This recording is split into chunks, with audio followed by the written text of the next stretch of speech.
अस्सलाम वालेकुम नाज़रीन, प्रोग्राम है आपकी आवाज़। अभी इतला आई है कि आज शाम को शेख रशीद की वीडियो है, वो जनाब अली मीडिया पे आएगी और उसी चैनल पे आएगी जिस पे पहले इस तरह के प्रोग्राम आते हैं। और ये भी बताया जा रहा है कि आवाम को उससे कोई दिलचस्पी नहीं, कंपनी खुद ही ये वीडियो सुनकर मज़े लेगी। देखते हैं, क्योंकि अवाम को इन वीडियो में दिलचस्पी ख़त्म होगी जिस तरह ये वीडियो बनाई जाती है। साउथ अफ्रीका चलेंगे, मैडम हमारे साथ हैं, उनसे भी पूछेंगे कि वो क्या कहना चाहती हैं। अस्सलाम वालेकुम। वालेकुम अस्सलाम। जी, क्या कहना चाहेंगी आज? कल की जो खबर आई है, क्या कहें उसके बारे में। मायूसी तो नहीं कह सकते आप, लेकिन दिल तो टूटना, हाँ ये ठीक रहेगा कि दिल हमारा टूट गया है। मायूस नहीं हुए अल्लाह की रहमत से, काया पलटने लगे तो कुछ भी हो सकता है। उसके लिए चंद सेकंड ही चाहिए होते हैं, काया पलट जाती है। लेकिन जो पाकिस्तान के अदालती निज़ाम ने किया है, तारीख में इसकी ऐसी कोई मिसाल नहीं मिलती कि जिस पर फख्र किया जा सके। दुनिया की किसी भी अदालत में आप देखें, किसी भी अदालत में मुजरिम काबिल इज्जत नहीं होता। वो तो कहते जहाजों से, वो तो कहते जहाजों से फूल बरसाए जाएंगे 2 घंटे तक। लेकिन नवाज शरीफ ने अदालती निजाम को नंगा करने में जो थोड़ी बहुत कसर रह गई थी ना, वो कल पूरी कर दी। अवाम के सामने जो अदालतों का थोड़ा बहुत भरम रह गया था ना, वो भी सारा कुछ सामने आ गया। यही अवाम की को पता होगा कि यही जज आमिर फरूक था जिसने नवाज शरीफ को सजा दी थी। नहीं तो मैडम एक सवाल है यहाँ पे, वो सबको पता है वो सजा दी थी, लेकिन जज, वकील, जनरल, कर्नल, ये सब ने तो सजा नहीं दी थी।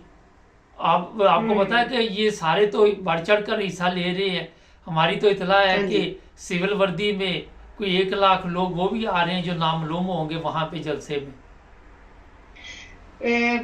नवाज शरीफ के जलसे को कामयाब करने के लिए जो हमारा जो सबसे मजबूत तरीन इदारा है, हाँ जी, हमारी फौज का, उसके जो 4 कोरे हैं, अगर वो 40-40 हजार या 20-20 हजार भी अगर वो बंदे सिविल कपड़ों में ले आते हैं तो जलसा तो कामयाब हो गया ना।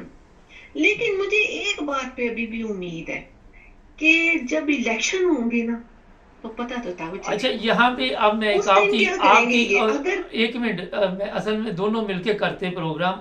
आज जी एक खबर लगी है कि सुप्रीम कोर्ट जल्द वो फैसला करेगा कि 90 दिन में इलेक्शन होंगे, और वहाँ पे जिन लोगों ने ये बोर्ड लगाए हुए हैं कि इमरान खान की सुनी गई है, आपके लिए मैं बता दूं कि इमरान खान को मेरा ख्याल है कि ना तो सिलेक्शन में हिस्सा लेना दिया जाएगा, ना पीटीआई को।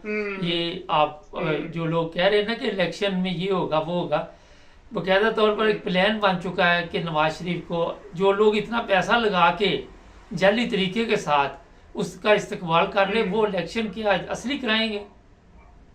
नहीं, इलेक्शन असली नहीं कराएंगे। ये एनआरओ 2 मुझे मुकम्मल होता हुआ नजर आ गया है। मुझे तो एनआरओ 10, मुझे तो 10 लग रहा है एनआरओ। कुछ भी कह लें, रिलीफ तो रिलीफ है ना, जो लिख के दे के आया हुआ, और उसकी वीडियो भी बनी हुई है कि ये तुमने लिखा हुआ, उसमें यही था कि इसके सारे केसेस खत्म होंगे, नवाज शरीफ वापिस आएगा, इलेक्शन में हिस्सा लेगा, और इमरान खान जो है वो जेल में होगा और उसको उम्र कैद की सजा होगी। ये सारा कुछ लिखा हुआ था, ये सारा हो गया। तो अभी उसने तो अपनी जो वफादारी निभानी है वो तो निभा रहे हैं ना, अभी उसकी भी मजबूरी है। वो डजंट मैटर कि वो किसके लिए काम करता है, पाकिस्तानी अवाम के लिए, पाकिस्तान के लिए। अच्छा, सोशल मीडिया पे लोग आके तो बड़े बयानात दे रहे हैं, कई उनको किराए पे लेके आए कि अब यहाँ पे बहार आ गई है, दूध और शहद की नहरें बहने वाली है। तो आप क्या समझते हैं, ये लोग जो जलसे में आएंगे, ये जलसे के बाद इनके क्या हालात होंगे? कोई इनको पूछेगा कि आपकी क्या औकात है? पहले कभी पूछा जो अब पूछेंगे। अच्छा, 3 दफा मुल्क का वजीर आजम रहा है, लूट लाट के ले गया, अब वो फिर थोड़ा बहुत कुछ है जो कहता है बाकी का वो भी मैं फिर आ जाऊं। लोगों ये लोग कहते हैं कि हम लोग हुक्मरानी के लिए पैदा हुए हैं। अगर आप बेगम सफ्दर की तकरीरें सुने ना तो वो कहती है हम हुक्मरानी के लिए पैदा हुए हैं, हमारा खानदान। तो एक वो बड़ा मुहावरा जो है ना वो बड़ा यहाँ पे फिट आ रहा है पंजाबी का, कि डाढ़ा मंगे पेड़े ਉਹਨੂੰ ਦੇਣ ਵਾਲੇ ਬਥੇਰੇ ਤੇ ਮਾੜਾ ਮੰਗੇ ਆਟਾ ਤੇ ਉਹਨੂੰ ਦੇਣ ਵਾਲਿਆਂ ਦਾ ਕਾਟਾ। बस वही चल रहा है यहाँ है। ये मुहावरा इस पे फिट आ रहा है कि आपको पता है ये नवाज शरीफ के पास बहुत ज्यादा वसाइल है और इसके पास पैसा भी बहुत नहीं, उसने सारे इदारे जो हैं वो खरीदे हुए हैं, वो ये इन्होंने इदारों पे कब्जा किया हुआ, अपने बंदे बैठे हुए हैं। पंजाब पुलिस वाले बैनर लगा रहे हैं, वहां पे बढ़ चढ़कर पंजाब पुलिस हिस्सा ले रही है।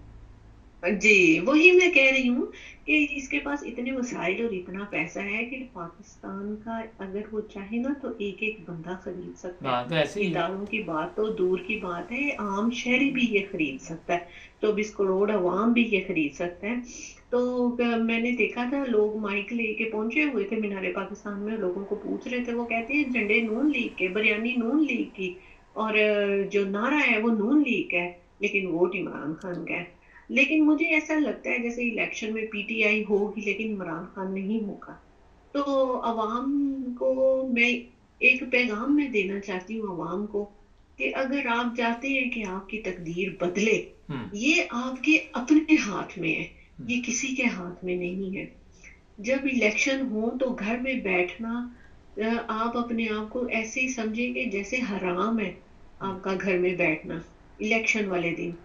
मुझे लगता है कि जनवरी या फरवरी में इलेक्शन होंगे, ये मुझे ऐसे लगता है। नहीं लगता नहीं, ये बन होंगे। मेरी तो बात सुने मैडम, ये प्लान बन चुका है, इसीलिए तो आज फायज ईसा ने कहा इसका जल्द फैसला कर। ये सारा पहले ड्रामा बन चुका है, ये ड्रामा। हाँ जी, अगर इलेक्शन ना हो रहे होते तो नवाज शरीफ कभी वापस ना आता, लेकिन नवाज शरीफ की नाअहली जो है वो अभी तक खत्म नहीं हुई, ये भी बात सही में रखनी चाहिए। मैडम बेशक उसको हिफाजती जमानत 24 अक्टूबर तक मिल गई है, लेकिन अभी तक उसके केसेस खत्म नहीं हुए।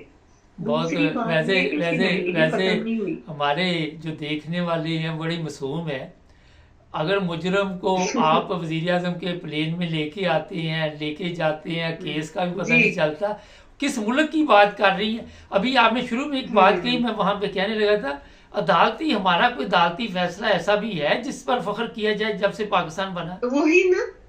वही ना कौन सा ऐसा अदालती फैसला है जिस पे हम फख्र कर सके? भुट्टो को हमने फांसी दी, बाद में हम कहते हैं जुडिशियल कत्ल है। आज तक तो हम उसको जस्टिफाई कर नहीं सके भुट्टो को, ठीक है ना। भुट्टो मरा तो नहीं, वो तो आज भी इनके गले में तोक बन के लटक रहा है कि इन्होंने उसका जुडिशियल कत्ल किया, फांसी दी। मगर जियाउल हक फौत हो गए, जियाउल हक भी मर गया, उसके साथी जर्नैल भी मर गए, कौन जिम्मेदार है? ढाका बांग्लादेश रहता हो गया, कोई हमारे कोई जवाबदेह है? कोई कौम सीखती है इस चीज से? हम लोगों को आजादी तो दी नहीं गई। ये जो हमारे जर्नल है, जो असल में हुक्मरान है, जो हमारा जर्नल है, वो ही chief of the army staff जो है वही असल में हुक्मरान है। वो हमारा नहीं है, वो किसी और मुल्क का टाउट है और वो उसी के लिए काम करता है। इसीलिए आज तक पाकिस्तान जो है वो यहाँ पर क्या नहीं है, इतना कुछ है। आप देखें इन्होंने कल परसों वो अबाबील मिसाइल का तजर्बा किया। ये अबाबील मिसाइल किस पे चलाना है? इन्होंने पाकिस्तानी अवाम पे चलाना। हाँ, तो और कहाँ? दूसरे दुश्मन मुल्कों के ऊपर तो इनको कोई ट्वीट करने की इतनी हिम्मत नहीं है कि उनको ट्वीट करके ये कहें कि हम फलस्तीन के साथ हैं।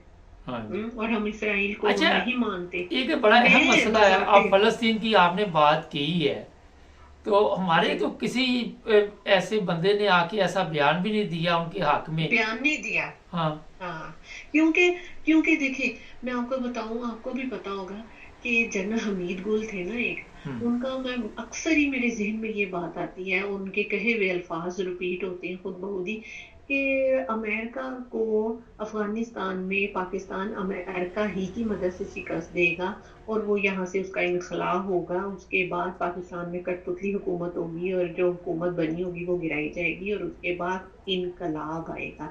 میں اس انقلاب کا انتظار کر رہی ہوں۔ انقلاب آئے گا، آپ دیکھنا، وہ اپنے دور کے ولی تھے، وہ بہت اچھے جنرل تھے، اور ان کو امریکہ نے نا چیف آف آرمی اسٹاف نہیں بننے دیا۔ وہ ان کی کہی ہوئی باتیں بہت سی سچ ہیں، وہ کہتے تھے کہ انقلاب آئے گا۔ یہ دونوں باتیں ہم نے ہوتے ہوئے دیکھ لی کہ امریکہ افغانستان سے نکلا اور یہاں پر حکومت گرائی گئی، کٹ پتلی حکومت بنائی گئی۔ اب جو آخری بات تھی ان کی انقلاب کی، میں تو اسی انتظار میں ہوں، میں اللہ سے اتنی زندگی مانگتی ہوں کہ یا اللہ مجھے اتنی زندگی دے، میں پاکستان میں انقلاب آتا ہوا دیکھوں۔ اور یہ صرف پاکستانی عوام ہے جو اپنے گھروں سے نکل کے اس انقلاب کو برپا کر سکتی ہے، اپنی قسمت بدل سکتی ہے۔ پاکستان کی قسمت جو ہے اور اس کی عوام کی جو قسمت ہے، اس کو بدلنے کا اختیار اور جو ہے وہ سارا پاکستانی عوام کے ہاتھ میں ہے۔ چلیں، بہت شکریہ آپ۔ نہیں، حمید گل کی بات کر رہی ہیں محترمہ۔ میں کیونکہ کافی چیزوں پہ ریسرچ کرتا رہتا ہوں، تو پاکستان میں جو بھی کوئی اچھا جنرل آیا اس کو کسی نہ کسی طریقے کھڈے لین لگایا گیا۔ جنرل اختر حسین 65 کی جنگ میں ہیرو تھا، اور جنگ کے دوران ہی کمان تبدیل کی گئی۔ آپ اندازہ لگائیں کہ یہ نہیں کہ آج ہمارے یہ جنرلوں کی یہ حالت ہے۔ ایوب خان نے بھی کچھ اس طرح کے کارنامے اس کے بھی تھے، یا کے بھی کچھ اس طرح کے تھے۔ کاش ایک جنرل بھی آپ کے ملک کے لیے مخلص ہوتا، ایک، آج آپ فقیر نہ ہوتے، آپ اس طرح ذلیل نہ ہو رہے ہوتے۔ تو جناب یہ ہے صورتحال۔ جڑے رہے ہمارے ساتھ، بڑا ایک زبردست پروگرام بھی تھوڑی دیر تک آپ کے لیے لے کے آئیں گے۔ ہمارے چینل کو سبسکرائب کریں، دیکھیں ویڈیو مل رہی ہے یا نہیں مل رہی۔ ملیں گے نئے پروگرام۔